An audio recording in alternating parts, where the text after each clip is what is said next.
Alright guys, today we are going to be reacting to the secret German high-speed train they don't tell you about. Let's jump in. I'm going to be riding Germany's secret high-speed train with an interior fit for royalty. I'll be taking this little-known luxury train for a non-stop journey from Berlin to Frankfurt. This is the Metropolitan ICE, and we'll be looking at all parts of its lavish design. Sorry. Oh, and this is second class, by the way. We'll even visit the stylish onboard bar and learn about the history of this special train. So join me for a unique ride through Germany on the Metro. What is it? Is the Deutsche Bahn owns the majority of the trains in Germany? That's what it is? Let me know in the comment section below. Metropolitan ICE. Welcome to Germany's capital city. This is Berlin Hauptbahnhof, the city's main station. Due to Berlin's difficult history, the station only opened fairly recently, in 2006. Prior to reunification, the western part of the city was served by Berlin Zoologischer Garten, while East Berlin was served by Berlin Ostbahnhof, or Berlin East. Some years after the city became one again, construction started on a new centrally located main station, and after 10 years, the modern station finally opened to passengers. The interior of the station is huge, with platforms both above and below the main entrance level. All levels in between are filled with a massive variety of shops, including both German and international brands. The upper level of the station has a very open feel to it, with a large glass canopy letting in a lot of natural light. These tracks run east to west, on a bridge through the city. Meanwhile, the low level runs north to south through a tunnel. Westbound trains from the upper level generally serve routes through Hanover and North Rhine-Westphalen. Most eastbound trains terminate in Berlin, but there is a frequent service to Poznań and Warszawa in Poland. Southbound, trains serve Dresden and München, as well as the international route to Praha in Czechia. Finally, trains to the north branch off just outside the station, with the northwest heading towards Hamburg, and the northeast to the coastal resorts of Warnemünde and Stralsund. Anyway, enough about other trains. My luxurious ride today is ICE 1134. And this is, I guess, is different from the one that we reacted to. Non-stop to Frankfurt am Main. We'll be departing from track 2, on the low level of the station. My train is already waiting here, and as you can see it looks no different from any other German ICE from the outside. However, there are a few major changes, especially the completely different interior, which we'll soon have a look at. The first of these changes is the presence of a locomotive. All other ICE services are operated with streamlined multiple units, but this service is hauled by a DB101 electric locomotive, which are usually used on regular intercity services. This example is 101-126, built in 1998. It's part of a small group of locomotives permitted to operate with these carriages. These locomotives normally only do 200 km an hour, but this example has special authorization to reach 220 km an hour. Ooh. I'll be travelling in second class today, with a seat reservation in coach 5.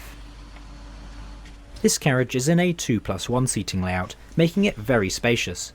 This layout is normally only used in first class. My seat is number 82, a forward-facing solo seat.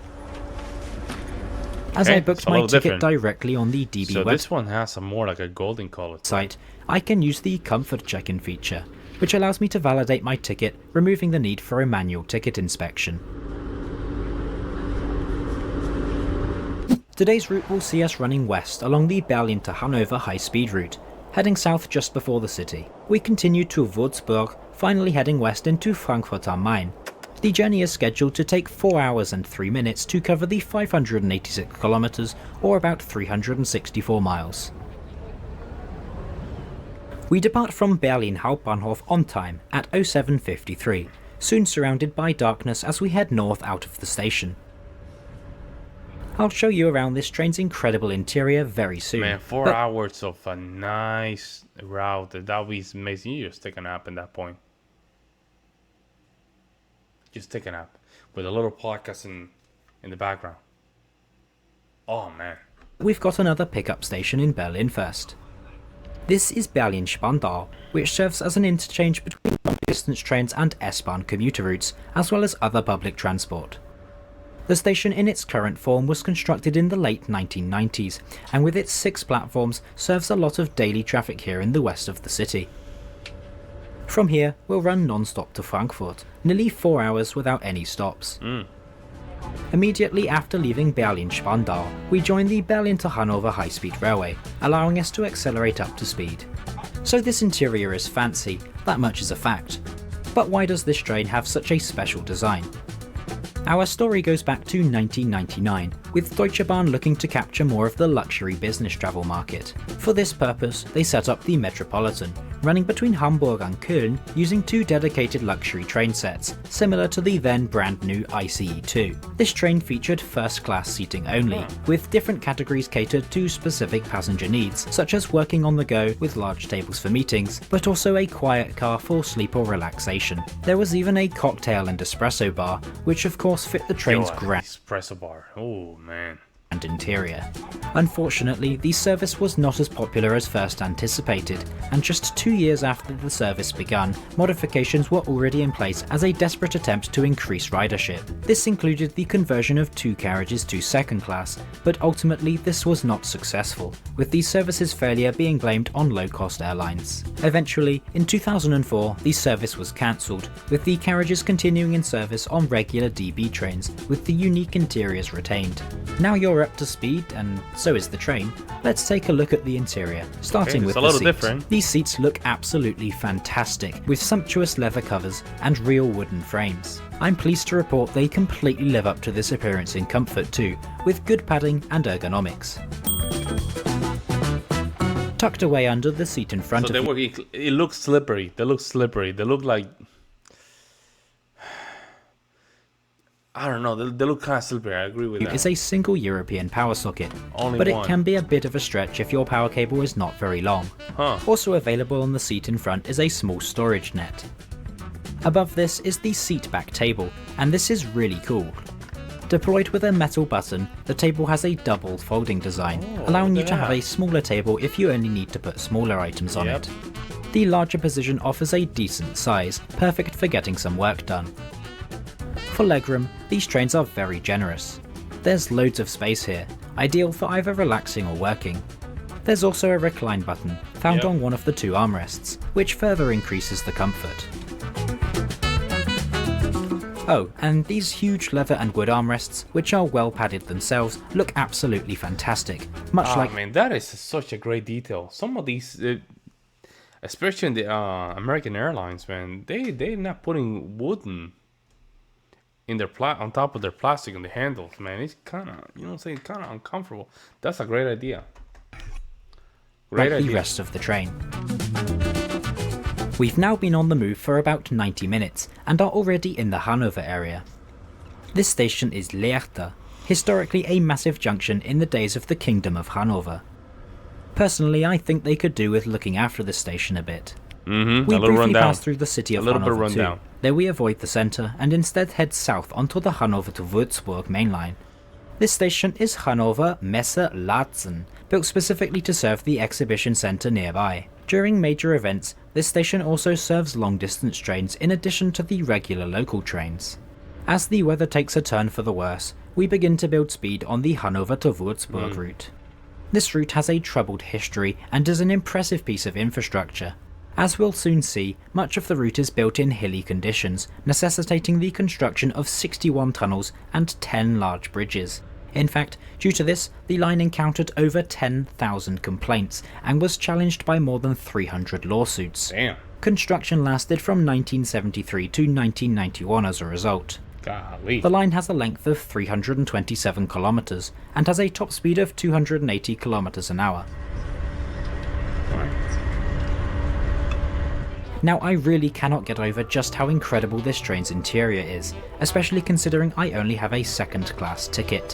One of my favourite features has to be the under-seat lighting. It looks very fancy. But the ceiling having a metal mesh effect definitely has to be up there too. It's a different feel to it. You can find your standard reading light, activated by a button. Ooh. There's also what looks like an attendant call button. I wonder if this still works. By the window, there's a coat hook for each seat, which can slide along the rail. I also just love the corrugated effect above and beneath the windows. It almost reminds me of American-style Bud rail cars.